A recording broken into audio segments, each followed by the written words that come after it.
अस्सलाम वालेकुम दोस्तों, सुबह सुबह का टाइम है। अल्हम्दुलिल्लाह अल्हम्दुलिल्लाह, अल्लाह पाक ने नमाज नसीब की, फ़जर की नमाज नसीब की। नमाज़ पढ़ के अल्हम्दुलिल्लाह अपनी ज़मीन पे आए हैं। आप भी नमाज़ पढ़ा करो, पता नहीं कौन सा दिन, कौन सी घड़ी हमारी आखिरी हो। नमाज लाजमी है, नमाज़ पढ़ा करो दोस्तों। मैं आपको यही गुजारिश बार बार करता हूँ, नमाज़ पढ़ा करो। नमाज के अलावा कुछ नहीं है। नमाज ही है जो हमारी आखिरत संवारेगी इंशाअल्लाह। नमाज पढ़ा करो, फ़जर की नमाज अल्हम्दुलिल्लाह पढ़ के अपनी ज़मीन पे आया हूँ दीदार करने के लिए। माशाअल्लाह बहुत ही अच्छा व्यू, सुबह सुबह का टाइम है।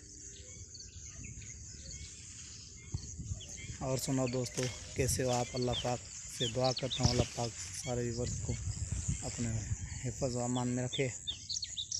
ये सुबह सुबह का टाइम अपनी खेती पे आया हूँ अल्हम्दुलिल्लाह। बहुत ही अच्छी फ़सल हुई है अल्हम्दुलिल्लाह। दोस्तों ये मेरी पहली वीडियो है, अगर आप सपोर्ट करते हो तो इंशाल्लाह ऐसी वीडियो बार बार बनाते रहेंगे। आपकी सपोर्ट की ज़रूरत है दोस्तों, सपोर्ट चाहिए आपकी।